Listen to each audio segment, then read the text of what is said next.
નમસ્કાર વિદ્યાર્થી મિત્રો, હું Shital Bhatti Noble school group અને વાસુદેવ સ્કૂલ ગ્રુપની યુટ્યુબ ચેનલમાં આપ સૌનું હાર્દિક સ્વાગત કરું છું. વિદ્યાર્થી મિત્રો, અહીં આપણે 7મા ધોરણના સામાજિક વિજ્ઞાનમાં ચેપ્ટર નંબર 18 અને ચેપ્ટરનું નામ છે બજાર. બરાબર, બજારના પ્રકારો છે એ આપણે અગાઉ જોઈ ગયા છીએ કે બજાર જે છે કોને કહેવાય. બરાબર છે, બજાર કેવા કેવા પ્રકારની બજાર જે છે એ આપણને જોવા મળે છે. હવે આજે આપણે જોવાનું છે બજારમાં સમાનતા. બરાબર, કઈ બાબત છે જેની અંદર બજારની અંદર આપણને સમાનતા જોવા મળે છે. સમાનતા એટલે સરખાપણું. આપણે આપણી આસપાસના બજારો વિશે જાણ્યું. બરાબર, આપણે જોયું કે આપણી આસપાસ કેવા કેવા પ્રકારની બજારો છે ભરાય છે. કારખાના કે ખેતરમાં ઉત્પાદિત થયેલ માલ સામાન વેચનાર અને છેલ્લે એનો ખરીદનાર ગ્રાહક વચ્ચે બધા વેપારીઓ છે. બરાબર, કોઈ પણ માલ સામાન છે એને વેચનાર અને છેલ્લે એનો જે ખરીદનાર, બરાબર, જે વેચે છે એ વેપારી કહેવાય અને જે ખરીદે છે તો કે ગ્રાહક કહેવાય. એટલે વેચનાર અને ખરીદનાર એટલે કે વેપારી અને ગ્રાહક, બરાબર છે, બંને વચ્ચે તો કે આપણે એના વચ્ચેના જે કંઈ પણ સંબંધો જે છે એ આપણે જોયા. એટલે સૌથી પહેલાં તો કે ઉત્પાદિત થયેલો જે કોઈ પણ માલ સામાન વેચનાર છે એ, અને સૌથી છેલ્લે કોણ આવશે તો કે ખરીદી કરનાર જે ગ્રાહક છે. આ બધા જે કોઈ પણ છે એ કોણ છે તો કે વેપારીઓ છે. આપણે ગુજરી બજારથી મોલ સુધીની દુકાનો અને દુકાનદારોની માહિતી મેળવી. બરાબર, આપણે ગુજરી બજારથી લઈ ને જે શોપિંગ મોલ છે ત્યાં સુધીના જે કોઈ પણ દુકાનો અને દુકાનદારો છે એમની માહિતી મેળવી છે. આ બંને દુકાનદારો વચ્ચે એક મોટો ફરક છે. એક થોડા પૈસાથી છૂટક વેપાર કરનાર નાનો દુકાનદાર છે અને બીજો તેના મોલ કે કોમ્પ્લેક્સમાં વધુ નાણાં રોકનાર એક મોટો દુકાનદાર છે. બરાબર છે, એક કેવો છે જે ગુજરી બજારમાં છે એ તો કે જે છૂટક ધંધો કરે છે, થોડા પૈસાથી છૂટક વેપાર કરે અને પોતાની આવક મેળવે છે, એને કહેવાય નાનો દુકાનદાર. અને બીજો વ્યક્તિ કેવો છે કે જે આખો કોમ્પ્લેક્સની અંદર અથવા તો કોઈ મોલની અંદર વધુ પડતા નાણાં પૈસાનું રોકાણ કરે છે, એ મોટો દુકાનદાર છે. નાનો દુકાનદાર ખૂબ જ ઓછું વળતર મેળવી શકે છે, જ્યારે મોટો દુકાનદાર વધુ નફો મેળવે છે. બરાબર, નાનો દુકાનદાર છે એ શું કરે છે કે ઓછામાં ઓછું વળતર છે એ મેળવે છે, જ્યારે મોટો દુકાનદાર છે એ તો કે વધુમાં વધુ નફો મેળવે છે. તેવી જ રીતે ખરીદનાર વર્ગમાં પણ વિવિધતા હોય છે. બરાબર, આ રીતે જે કોઈ પણ ખરીદી કરવા આવે છે એ લોકોની અંદર પણ વિવિધતા જોવા મળે છે. એવા ઘણા લોકો છે કે જેઓ સસ્તા ભાવમાં મળતો માલ સામાન પણ ખરીદી શકતા નથી. આપણે સમાજમાં એવા લોકો પણ ઘણા જોઈએ છીએ કે જે સસ્તા ભાવની જે ચીજ વસ્તુઓ છે, સસ્તા ભાવે ચીજ વસ્તુઓ પણ ખરીદી કરી શકતા નથી.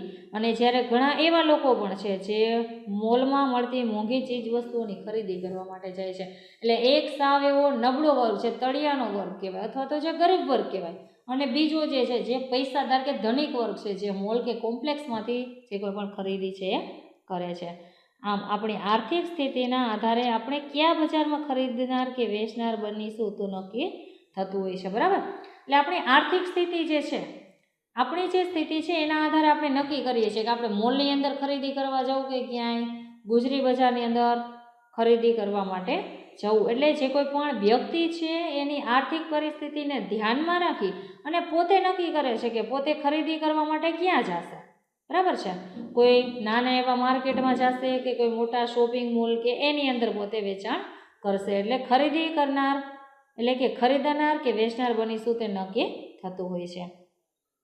ગ્રાહક તરીકે આપણે આપણી આસપાસ ક્યારેક મોટી ઉંમરની વ્યક્તિઓને નાની મોટી ચીજ વસ્તુનું વેચતા જોઈએ છે. બરાબર, ગ્રાહક તરીકે આપણે શું જોઈએ છીએ તો કે આપણી આસપાસ ક્યારેક મોટી ઉંમરની વ્યક્તિઓ છે એ નાની મોટી ચીજ વસ્તુઓ વેચવા માટે જતા હોય છે, એટલે આપણે પણ એને નાની મોટી ચીજ વસ્તુઓ વેચતા જોઈએ છીએ.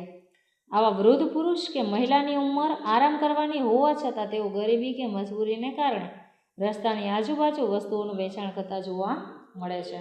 બરાબર છે, વૃદ્ધ પુરુષ કે મહિલાઓ છે એનો આરામ કરવાની ઉંમર છે, એવા સમયની અંદર પોતે ગરીબી અને એમની જે મજબૂરી છે એના કારણે તો કે રસ્તાની આજુબાજુમાં જે કોઈ પણ ચીજ વસ્તુઓ છે એનું વેચાણ કરતા આપણને જોવા મળે છે. આવા સમયે આપણે દુકાન કે મોલમાંથી વસ્તુ ખરીદવાને બદલે આવી જરૂરિયાતવાળી વ્યક્તિ પાસેથી વસ્તુ ખરીદીને તેને મદદરૂપ બનવાની જરૂર છે.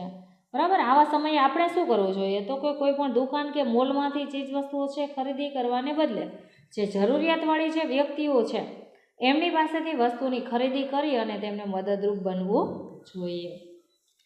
ત્યાંથી આગળ આપણે વાત કરીએ બજારમાં ગ્રાહક. બરાબર છે. જો બજારની અંદર ગ્રાહક ન હોય તો બજારનું કોઈ પણ અસ્તિત્વ હોય નહીં. એટલે ગ્રાહક વગરની બજાર ક્યારેય સંભવી શકે નહીં. ગ્રાહક એટલે જ પોતાના ઉપયોગ માટે ચીજવસ્તુ ખરીદે અથવા તો સેવા મેળવે તે વ્યક્તિ. નીચે લીટી કરજો. ગ્રાહક કોને કહેવાય? તો કે ગ્રાહક એટલે પોતાના ઉપયોગ માટે જે ચીજવસ્તુઓની ખરીદી કરે અથવા તો સેવા મેળવે એ વ્યક્તિને ગ્રાહક કહેવાય. આ છે દરેક વ્યક્તિ કોઈને કોઈ રીતે ગ્રાહક છે. બરાબર, દરેક વ્યક્તિ કોઈને કોઈ રીતે ગ્રાહક છે. કેમ કે આખા દિવસ દરમિયાન એ કોઈ પણ ચીજવસ્તુ છે એ ખરીદી કરવા જાય છે. પૈસા આપીને વસ્તુ કે સેવા ખરીદનાર ગ્રાહક કહેવાય. નીચે લીટી કરજો. પૈસા આપી અને જે કોઈ પણ ચીજ વસ્તુની આપણે ખરીદી કરે છે તો એ વ્યક્તિને શું કહેવાશે? ગ્રાહક.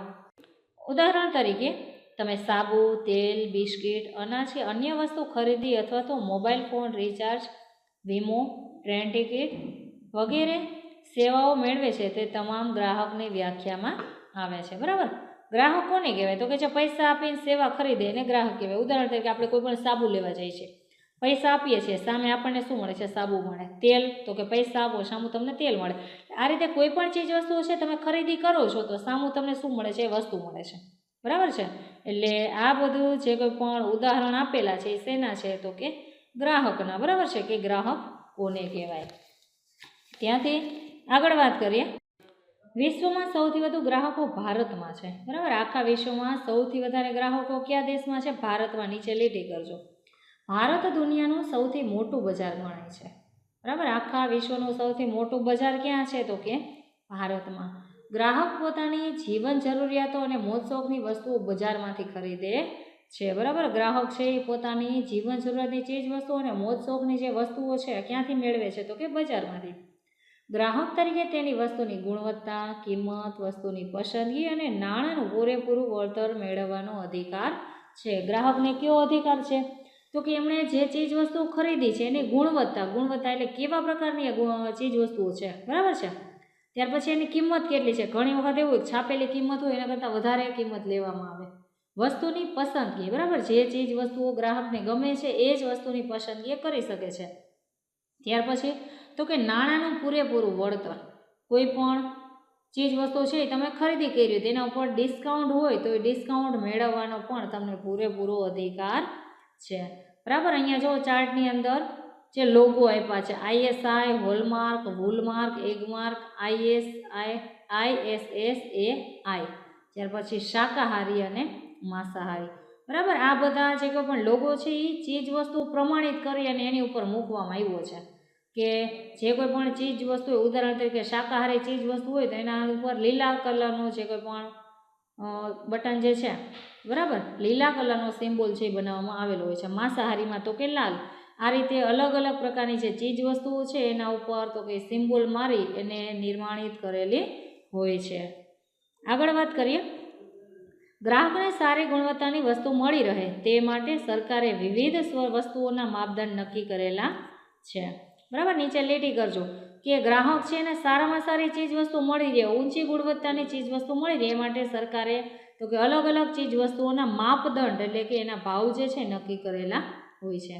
આ ખાસ પ્રકારના માર્કો એટલે કે નિશાનીવાળી વસ્તુઓનું વેચાણ કરવામાં આવે છે. બરાબર, આ જે કોઈ પણ માર્કો મારેલા છે એનું તો કે બજારની અંદર વેચાણ કરવામાં આવે છે.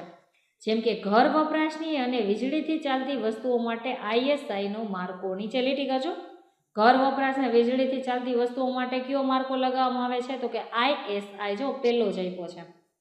ત્યાર પછી સોના અને ચાંદી માટે હોલમાર્ક. બરાબર, બીજો માર્કો છે. સોના ચાંદી માટે કયો માર્કો આવશે? તો કે હોલમાર્ક. એની બાજુમાં ઊનની બનાવટો માટે તો કે વૂલમાર્ક. જો બધા પ્રશ્ન પૂછાય છે. ઊનની બનાવવા માટે કયો માર્કો વાપરવામાં આવે છે? તો કે વૂલમાર્ક. ખાદ્ય પદાર્થો માટે એટલે ખાવા માટેની જે ચીજ વસ્તુઓ છે એના માટે તો કે એગ માર્ક. બરાબર, નીચે જો રાઉન્ડમાં આવ્યું છે અને અંદર પીળો કલર છે. ત્યાર પછી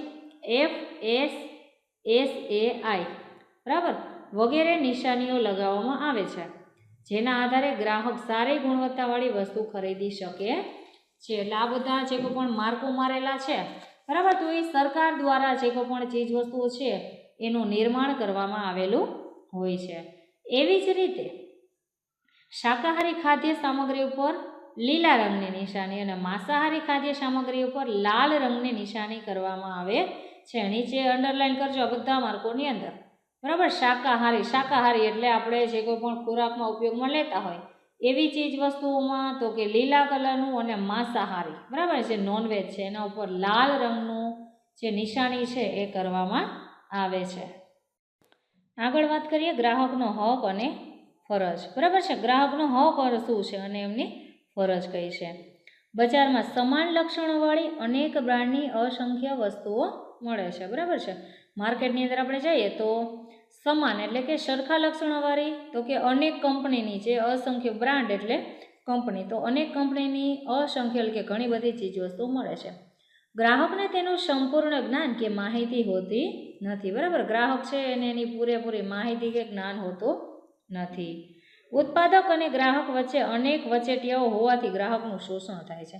બરાબર છે. ઉત્પાદક છે એટલે કે જે ઉદાહરણ તરીકે કોઈ પણ ખેડૂત છે ખેતરમાં જે કાચો માલ એને તૈયાર કર્યો છે તો ત્યાંથી લઈ અને જે વેચાણ થાય છે જે ગ્રાહક છે એમની વચ્ચે આપણે વચેટિયા એટલે આપણે જે કહીએ છીએ દલાલ આપણી ભાષામાં, એટલે ઉત્પાદક અને ગ્રાહક એમની વચ્ચે વચેટિયા હોવાથી એટલે કે દલાલ હોવાથી ગ્રાહકનું શોષણ થાય છે.